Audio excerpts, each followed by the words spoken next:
Hey,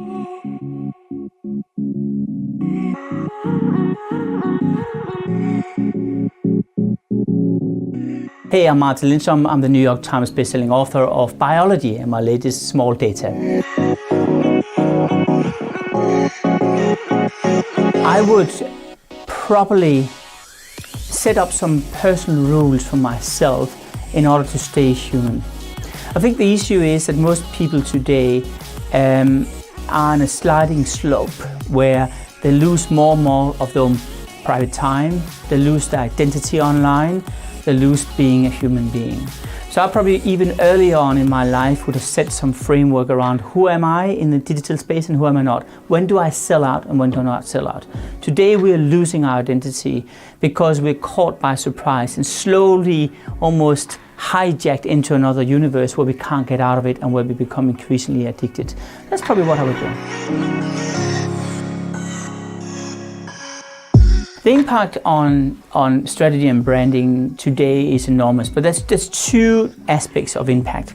The first one is, of course, that the consumer spend an increasing amount of time online in social media spaces and e-commerce, and that for sure is going to transform the world.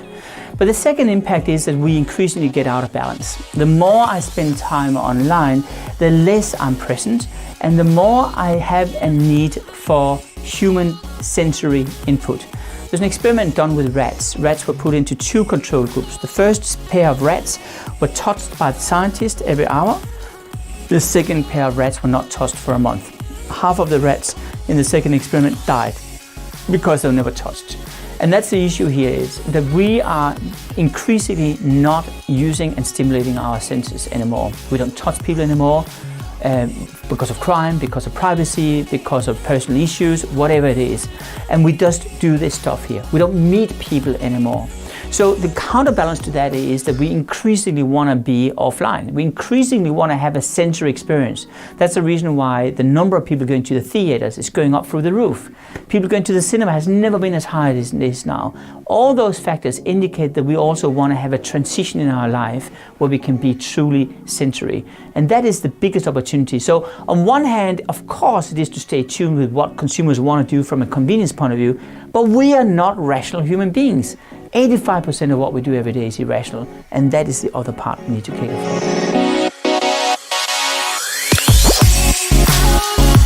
The future for Facebook is going to be tricky. Facebook is really trying to cater for everyone in the world and create these huge communities. But there's one thing happening which is interesting.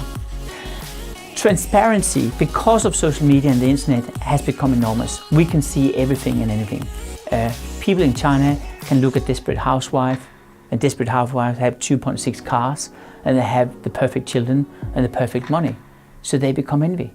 So suddenly they get out of balance. They want all of that stuff. You can see what your fellow employees earning for salary. You can see that you only have 22 likes and the other guy has 29 likes. So increasingly we become out of balance. We actually become more insecure. Insecurity is growing in our society, and what we've seen is, sadly, the suicidal rate in the UK among teens has increased 25% over the last decade. So insecurity is infused by the Facebooks of the world. Facebook will, because of that, retract back and become much smaller. You will have much smaller communities where you only have your 5 or 6 friends. That's the reason why US want to build a wall. That's the reason why UK is in Brexit, because we don't want to be together with too many people. It makes us insecure. We retract back to our tribes, and the tribe make me feel safe. I can talk to like-minded people.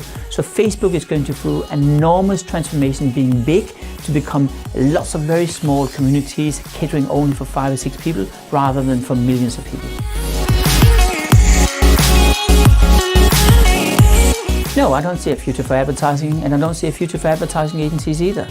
I think that advertising is intrusive, and the problem is it's become very rational right now, so it's irritating. And if you start a relationship with a person and just irritated by that person, it's a really bad start. That's what advertising is doing. So advertising will change to 2 formats. It would be contextual. So I wrote a book about that called Clicks and Mortar back in 2001, where I introduced that idea. It is better about sending the right message to the right audience at the right time. The second thing advertising will do is to convert into entertainment. So there will be kind of an edutainment, advertainment type of format where you really don't notice it. You know it's there, but it's kind of not there. The classic banner ad intruding you, or the classic ad on television where you're really irritating and wanted to fast forward, will not exist in the future. And my focus will be to change my role from being a brand builder to become a conductor of experience in an organization. Brands will be one of the ingredients and the one leading the game, because that's your end goal, to create an amazing brand experience. But I would work equally with people in R&D, in operation, in legal, in compliance, and make sure that you connect all these silos so you're not a silo-driven organization anymore. We actually are working together around one brand experience. You cannot do that in a silo. You have to do that in collaboration with other divisions. So the future of the CMO is to get out of the office and into the real part of the company where things are happening, and into the homes of consumers, and really tie it all together into one.